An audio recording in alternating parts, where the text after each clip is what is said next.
Coaches always want more time to get ready for a season. But where do you think the guys are? Are you happy with where you are getting ready for the? I think we're progressing.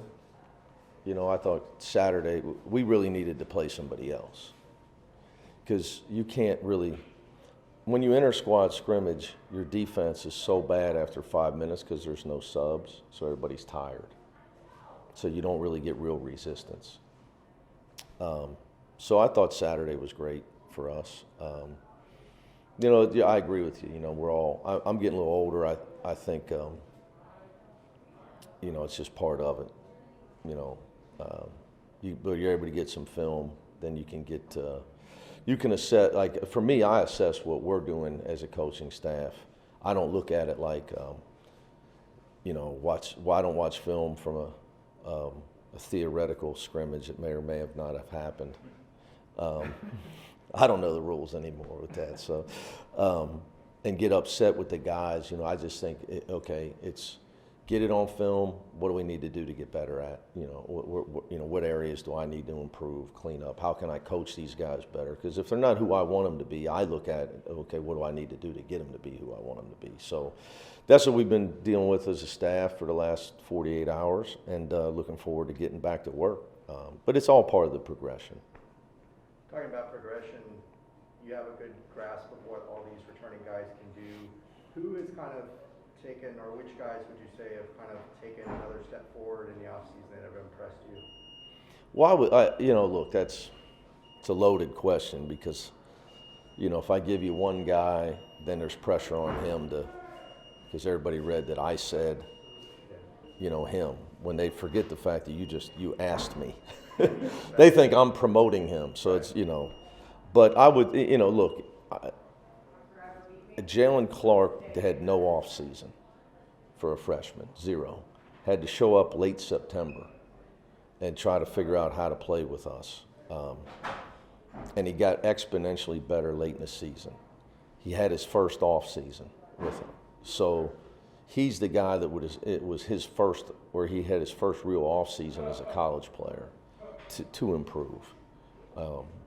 So I think, not that other guys didn't improve, but I think he's a guy that you will see marked improvement from. Now, he was out a week.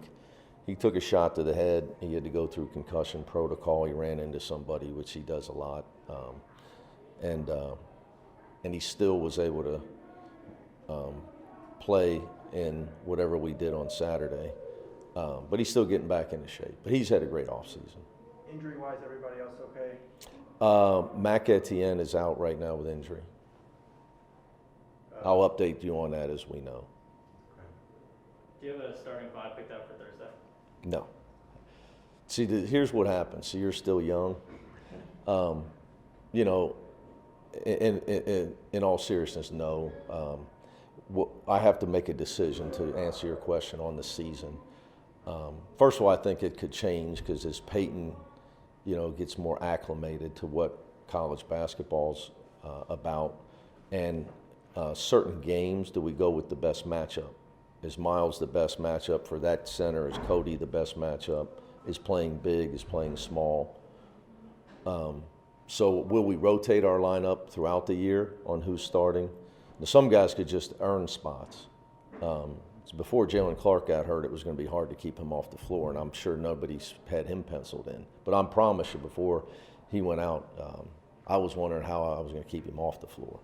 So, but the big answer to that is, you know, how will we progress? Is it going to be best for us to rotate lineups based on matchups? And if we do that, then our guy, you know, look, we're going to have a group of guys that accept that I can only start 5 guys, and we're going to try to that everybody's going to play. We're playing at a much faster pace, which was probably the thing I was most pleased about on Saturday. So, you know, we definitely have decisions to make. It's not just about Thursday, just how we're going to proceed with that. Will we adjust game to game based on matchups? If we do adjust game to game, it would be based on matchups. Coach, you obviously had a fantastic tournament run, but those that really paid attention to the season as a whole, you know, knew you had some valleys as well as peaks. How do you get the guys to play closer to what they did in tournament time rather than, let's say, the 4 games before the tournament? Yeah, that's where I would differ from you. But although I do know I'm in a results-oriented business, what I would tell you to do is go pull our stats from those 4 games that we lost. And we shot the ball just as well in those 4 games as the NCAA tournament. Our defense was better, and we were able to win close games. You know, sometimes, basketball, all the time, when quality teams play each other, the margin of victory is about a 5-6 point in big-time, high major basketball, in big-time conferences. So we missed a few 1-and-1s. Does that mean we were playing bad? We missed 2 1-and-1s in the last 40 seconds against USC. Almost got a 5 count on an out-of-bounds play. You know, we missed a layup on the break and a couple 1-and-1s against Oregon State. So if that goes the other way, so I don't evaluate how we're playing based on the result. That's why I'm not a fan. I'm a coach. You know, coach, you have to evaluate how you're playing based on the way you're playing, not the result. Because here's why. You can play well and lose, or you can play poorly and win. And that happens. You can play poorly and win, and you must know that as a coach. So we had a quote-unquote practice Saturday, and although the score might have been theoretically in our favor, we don't evaluate that. We evaluate what we need to do to get better, regardless of result. And I think when you're playing and coaching at this level, peaks and valleys are for fans and media. You know, development and coaching are for teams and coaches. So, that's how I look at it. Here's how I look at our team last year. We went through unbelievable trauma all year, from COVID to Johnny hurt to start the season, as well as Jalen Hill, to losing a couple crazy games at the buzzer, and losing our only senior, an NBA prospect, in the middle of the season, and then losing a 6'10" valuable piece of our team without any notice on February 1st. Then Cody destroys his ankle and tries to play through it because he's just the ultimate warrior. That's how I look at our season. So regardless of what would have happened, we continue to try to get better. And that's what we're going to have to do this year. Look, guys, it's going to be a long year. I was going to ask something similar. Yeah. Obviously, you had all that going on. Is it a lot more comfortable now going, from this off season into this season? Well, we already lost Will McClendon, and I know, common on the outside, probably the common theory is, how was he going to play much this year? He was going to play. Will McClendon's a really good player. He can shoot, he's smart, and he can defend. Those kind of guys play in basketball. You have those 3 attributes, you're going to play. So that didn't help. It definitely didn't help us in practice in the game. So now Mac is out. We're waiting to figure out how bad that is, and so we've already been dealing with it. So you just got to go back to my point. You got to go day to day. You got to go day to day. Experience tells me you got to be ready to adjust, and you got to go day to day. It's just a long year for everybody. All sporting seasons are that way. But the beauty of our sport, as we proved last year, you stay together and you just focus on getting better. That's all. And if you do that, you give yourself a chance. Because in our sport, all you got to do is get in a tournament. You get in, you got a chance to win it. Coach, what are the challenges as far as this group? Because the spotlight will be different this year than, say, what it was last year for these young athletes. Mm-hmm. So what are the challenges as far as having them stay in the moment, stay in the mindset of the focusing on the goals of what you guys have set out for this team? Maybe compared to last year where maybe people weren't looking at you guys, the spotlight wasn't on you guys, but now it is. Your ranking, what you've done, your time here. Yeah. I would say the only challenge would be on the way I operate, because I challenge our guys that none of that stuff matters, with all due respect. But they think about it. Again, I train them not to.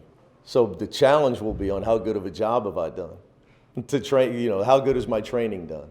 So I train them on Coach Wooden. Ignore criticism, deflect praise, focus on your job, because none of it matters. I train them, and every guy that's ever played for me will give you this answer, okay? When we win, you'll love us. When you don't, you'll kill us. Yeah, and that's just the facts, you know. So I try to train them on not to listen and not to read it, not to absorb it. But to your point, I'm well aware I'm dealing with young people, and I'm in the minority. But I try to train them too, because it's part of the way we do things. You control the controllables. You should never worry about what others think. You should worry about being a good person and doing your job. Outside of your family and friends, it shouldn't matter, because it's all false anyway. But that is the challenge. But that's the challenge every year, because whether your spotlight now, it used to be whether the spotlight's on your ranked high. Now all you got to do is turn on your phone. You know, high school teams got message boards. They're talking about, it's craziness. It's just complete craziness. So to me, this, like, for them, that's not a new thing. You know, that's where coaching has changed a lot. You got to deal with it, you know. But I've always been that way. I just don't think that it should matter, because it has nothing to do with their goals as young student athletes, getting their degree, getting where they want to go, us accomplishing what we need to accomplish. You know, if we stop working hard because Ben writes that we got a great team, then we deserve to lose. Nothing against Ben, but that's just the facts. So to follow that up, and this is your third season, correct, in charge of these guys. Your preparation from your standpoint, No when different. you're here year one to what you're doing this year is no different. No different. And I got a really good memory, so I'm going to tease Mike. We lost a game my first year, and he was standing here and he asked me, you know, are you just going to focus on the future for the rest of the season, because, you know, wherever we were at that point in the Pac-12 standings. And my head snapped. I said, you know, we're going to try to get better today. You know, and we got beat. We lost the Pac-12 on a buzzer shot. So, yeah, no, it hasn't changed. So as much as, you know, you can come in and say, hey, we got to be patient, we got to rebuild, you know, I'm way too competitive for all that, way too competitive. So, but again, I try to teach these guys, because they're going to be on their own. You know, we're still amateur coaches. They're just kids. So I'm a big believer in the synergy between life teaching and basketball teaching. So you never accept what somebody, you shouldn't even read what they say about you, and you never accept it. You can define success for yourself. So we'll try to carve our own way out, and what I teach them is we'll get what we deserve, whatever that, you know. And if you keep doing things the right way, I think we proved it last year, you know, eventually, you know, the worm does turn for you. I think that's really what happened. We caught a lot of bad breaks late in the season. And it turned for us because we refused to give in. So I try to teach them that's how they got to be as men, as they, you know, as they get out of here and transition out of here. So it's just the way we operate. I know you can't comment on recruits, but can you say how you feel about how your recruiting class is shaping up as a whole? I think I can.